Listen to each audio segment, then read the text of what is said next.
여러분 안녕하십니까? 어제보다 나은 오늘, 오늘보다 나은 내일을 지향하는 김로벨TV입니다. 제 유튜브 영상을 보면서 주변 분들 중에 많은 분들이 야 재미없다 라는 말씀을 많이 하십니다. 저도 그래서 왜 재미가 없을까 생각을 해보니까 별로 듣고 싶지 않은 얘기를 이제 많이 하기 때문에 재미없다는 말씀을 하는 것 같습니다. 그런데 제가 유튜브를 시작한 게 작년 3월 초인데 그때 하게 된 계기가 세상에 하도 이상해서 이건 아니다. 이거에 대한 좀 경고를 좀 보내야겠다 라는 뜻에서 시작을 했습니다. 오늘 내용도 굉장히 귀에 거슬리는 분들이 많겠지만은 끝까지 시청해 주시기 바랍니다. 제목이 좀 생뚱맞죠? 탐욕과 민족 담론. 탐욕하고 민족하고 무슨 상관이 있나 라고 할지 모르겠지만 결론은 뭔가 하면은 이 민족이라는 우리의 감정선을 건드려 가지고 이 탐욕스러운 자들이 그 일반 사람들도 어떤 탐심을 키워서 돈을 빨아먹었다 이겁니다. 결국은 그들은 돈을 벌고 일반 많은 다중들은 엄청난 손실을 보는 결과가 왔다 이겁니다. 그거에 대해서 한번 살펴보기로 하겠습니다. 자, 동학개미 서학개미라고 많이 말씀드렸죠. 엄청 손해봤습니다. 전문가들이 나와서 이걸 주장하면서 그거 믿고 투자했다가 엄청 손해봤어요. 그렇게 떠든 사람들 지금 죄송하다는 말 하나도 안 해요. 아닌 말로 집에서 원산 폭격하고 한 3박 4일은 해야 될 것 같습니다.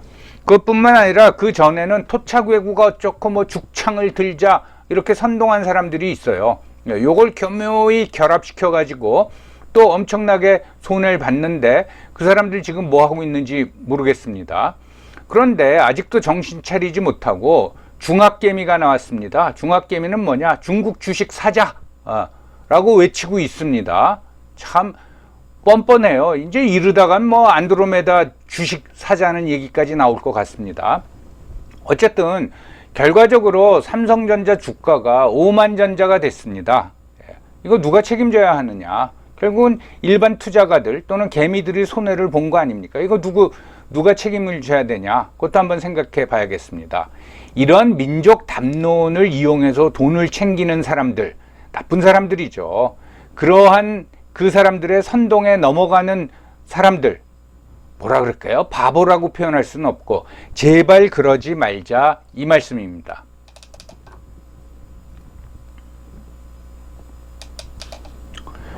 자, 2019년 여름쯤에 한일 간의 정보 교류에 관한 협정이죠. 지소미아의 종료를 두고 일부 반대하는 사람, 정부 측에서는 그걸 종료한다. 그리고 일부 반대하는 사람들이 나타나니까 그 반대하는 사람들을 공격하기 위해서 정부 관계자 핵심 인사가 그들을 토착외구라고 불렀습니다. 이 용어가 어디서 나왔는지는 저는 잘 모르겠습니다. 토착외구로 부르다가 일본하고 우리가 싸워야 된다. 100년 원수, 1000년 원수 하면서 죽창을 들자. 죽창 들고 싸우자 이거죠. 그런 얘기가 나올 적에 이거는 정치적 담론, 자기네의 이제 지지자를 끌어들이기 위해서 그렇게 했나 보다라고 저는 이제 그렇게 생각을 했어요. 그런데 조금 지나니까 이 민족을 경제적 담론으로 이용하는 거예요. 기억하시겠지만 동학개미 이게 2020년 3월쯤에 우리나라 주가가 코로나 때문에 코스피 지수가 2200 정도 하다가 1400으로 줄어들었습니다. 약 3분의 1 정도가 줄어든 거죠. 그러니까 전문가들이 나와서 뭐라 그러냐면 이런 위기 때 우리가 주식을 사야지 기업이 살아난다. 그러면서 그 움직임을 동학개미라고 이름을 붙였어요. 그러니까 민족 감정을 건드린 거죠. 자, 이게 애국이다. 이게 애국이고 이게 민족을 위한 거다 라면서 동학이라는 이름을 붙였어요. 묘하게 그 반일 감정을 거기다 섞어버린 거죠. 그래서 그때 보면은 아직도 있습니다. 동학개미 TV라고 해가지고 유튜브 채널까지 생긴 겁니다. 뭐라 그럽니까? 주식하는 동학개미들의 가치 투자를 보여드리겠습니다. 그런데 그 후에 이 동학개미 운동도 시들해지니까 무슨 얘기인가 하면 별로 재미를 못 봤다는 거죠. 그러니까 서학개미가 등장했어요. 서학개미하고 이게 민족감론하고 무슨 상관이 있느냐. 자, 이제는 영토의 시대가 아니다. 시장 점령의 시대다. 그러니까 우리 돈을 가지고 미국 시장의 일부분을 차지하면 미국 영토의 일부분을 차지하는 거나 다름없다 라고 하면서, 그러면 뭐 미국 주식 운동하면 될 걸 거기다 서학이라고 이름을 붙인 겁니다. 동학에 이제 대조되는 용어를 붙여서 민족 감정을 건드린 거죠.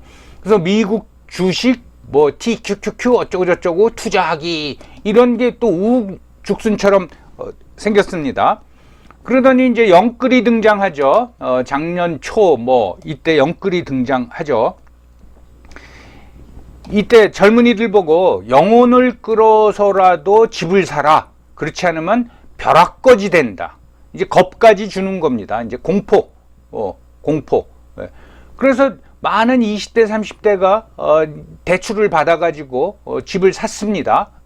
이건 뭐냐? 이러한 어떤 민족 감정이 고양대에 있는 상황에서 벼락까지 된다라는 공포심에다가 지금 집을 사면 돈을 벌 수 있다라는 어떤 탐욕까지 제시한 거죠. 그래서 집을 많이 샀죠. 예. 그러더니 이것도 이 셋 다 뭐 별로 재미를 못 봤어요. 그랬더니 최근에는 중학개미가 등장했어요. 중국 주식 사라는 겁니다. 그래서 뭡니까? 중국 주식 안 사면 3대가 후회합니다. 이러고 있는 거예요. 여기에 넘어가면 안 되고 넘어간 사람들이 많다 이겁니다.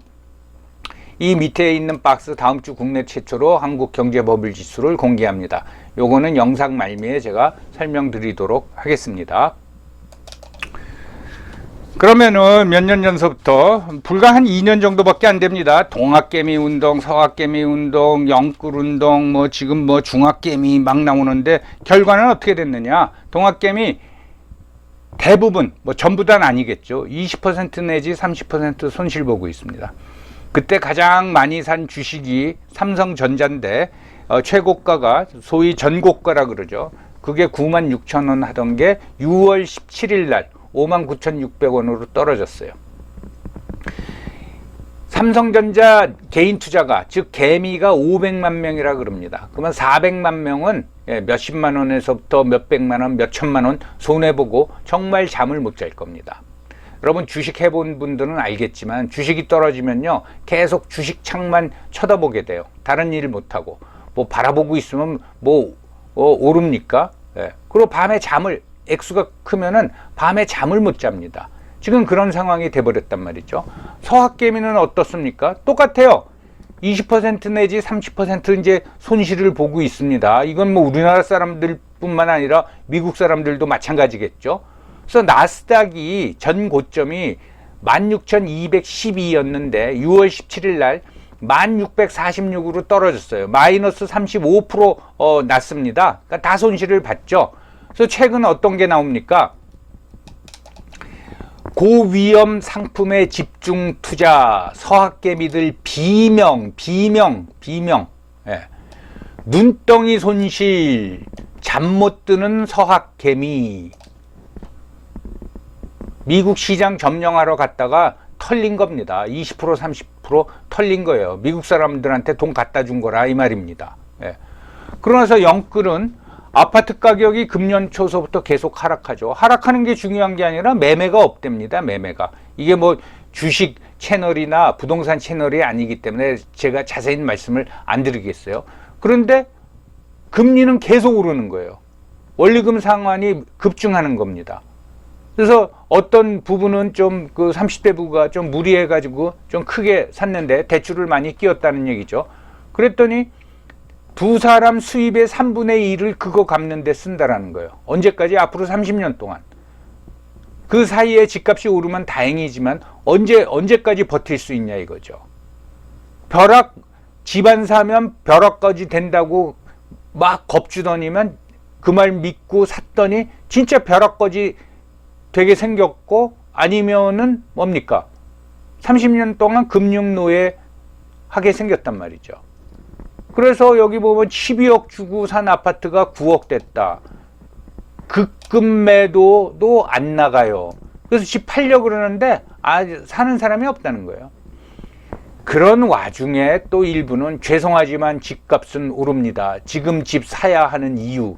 이러고 집 사라고 아직도 부추기고 있어요. 뭐 많이 떨어졌다라는 게 이유입니다. 항상 어디 투자라는 사람들이 주장하는 게 있죠. 예, 주식이나 집값이나 우상향합니다. 시간이 지나면 오르게 돼 있습니다. 오르겠죠. 떨어지는 시기도 있습니다. 그걸 어떻게 버티냐 이제 그 말이죠. 예. 중학개미 2022년 중국 주식을 사야만 하는 이유. 예. 이제 동학개미, 서학개미 말빨이 안 먹히니까 금년에는 중국 주식을 사야 된다라는 얘기예요. 그렇게 또 꼬시고 있습니다. 글쎄 거기에 하도 뒤어가지고 거기에 얼마나 넘어가는 사람이 얼마나 있을지 모르지만은 저는 도저히 이해가 안 갑니다. 자, 민족 감정을 맨 처음에 부추겨서 동학이니 서학이니 그러더니 그런 고양된 민족 감정을 가지고 있는 사람한테 탐욕과 공포심을 조장해 가지고 영끌해라. 예. 그리고 이제는 중국 거 사라. 참 정말 전문가들 반성해야 됩니다. 저는 주식 사라고 권유하면서 거기다가 동학이라는 이름을 붙인 사람들 정말 나쁜 사람들이라고 그래요. 또 죽창을 들자고 선동한 사람 정말 나쁜 사람이라고 생각합니다.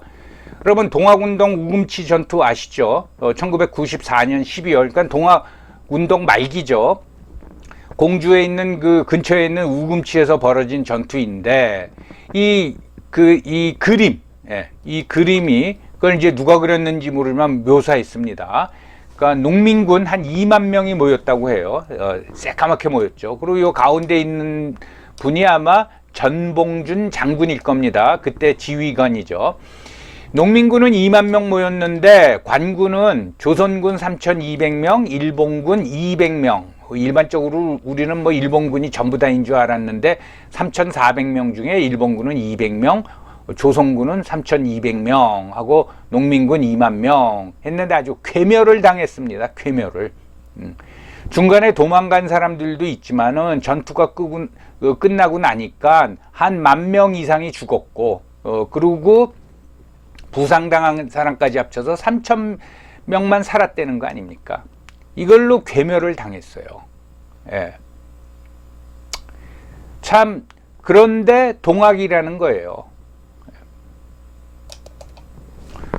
숫자로 보면 농민군이 관군에 비해서 6배 이상 많은데 어떻게 그렇게 괴멸을 당했느냐? 당연히 전력이 비대칭이었죠. 여러분 잘 알려지다시피 관군이 가지고 있었던 게 게틀링 기관총입니다. 지금처럼 자동 발사되는 건 아니고 이 손으로 돌리는 거죠. 그럼에도 불구하고 요게 이제 이렇게 생겼는데 사정거리가 800m라는 겁니다. 그리고 1분에 400발이 발사된다라는 거예요. 근데 죽창은 뭡니까? 죽창은 이렇게 손에 들고 싸워야 되죠. 이거 던진다고 하더라도 여러분 최근 투창 세계 신기록이 98.48m예요. 100m가 안 돼요. 그러니까 상대가 안 되는 겁니다. 그런데 달려들었으니 이 게틀링 기관총에 다 당한 거죠. 그러니까 학살이나 다름이 없는 거죠. 그러한 어떤 그 전력 또는 무기 차이를 아니까 그때 농민군, 동학군이죠. 동학군 지휘관들이 뭐라 그랬습니다. 뭐라 그랬습니까? 부적을 붙이고 주문을 외우면 총알도 피해간다. 그러지 않았습니까? 그래서 부적을 붙였대죠. 궁궁을 이게 뭐 정확히 무슨 뜻인지는 모르겠는데 뭐 태극을 말해주는 거라고 하죠. 그리고 이게 정감록에 나온 뭐 문구라고 합니다. 그리고 주문을 외우라고 가르쳐 줬어요. 시천주 조화정 영세불망 만사지 뭐 무슨 뜻인지 이젠 고등학교 때 한문 배우고 안 배워서 다 까먹었는데 찾아보니까 시천주 하늘의 지극한 기운이 내게 이르렀으니 조화정 하늘님을 모신 나는 스스로 조화를 정하여 영세불망 평생 잊지 않고 만사지 하늘의 뜻에 맞도록 행하겠습니다. 시천주 조화정 영세 불망 만사지.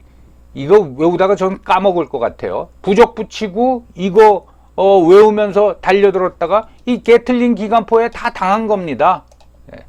이런 일이 있는데 그 몇 년 후에 벌어진 1900년이죠. 북경에서 일어난 의화단 사건 때 의화단도 똑같이 부적을 붙이고 주문을 외우면서 돌격했다는 거 아니에요. 뭐 박살이 났죠.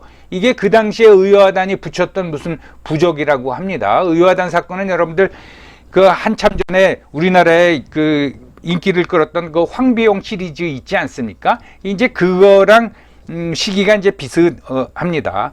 그래서 저는 이런 선동에 넘어가면 이런 비참한 결과밖에 없다. 그리고 대한민국이 이제 세계 그 경제 순위로 10위에 해당되는데 무슨 죽창을 들자 그런 선동을 하냐 이겁니다. 우리가 기술을 더 개발하자 뭐 이런 얘기를 해야지 죽창을 들자. 또 그런 얘기, 그런 민족 감정을 건드리면 우리나라 대부분 사람들이 위축이 되죠. 그래서 뭐 유니클로 가서 사고 싶은 옷 있었는데 그것도 사지 못하고 뭐 이러지 않습니까? 그런 선동에 넘어가지 말자. 선동은 그것뿐만 아니라 6.25 때도 있지 않았습니까? 예. 뭡니까?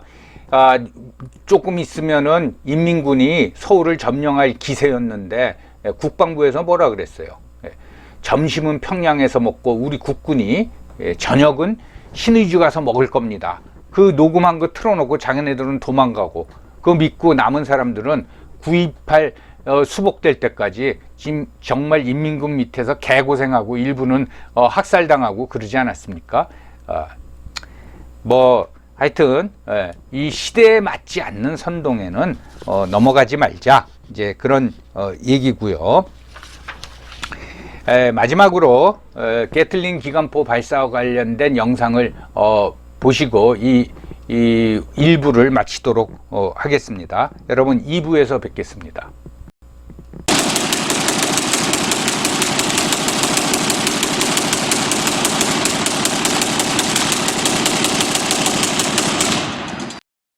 또 다른 무기는 바로 부적이었어요.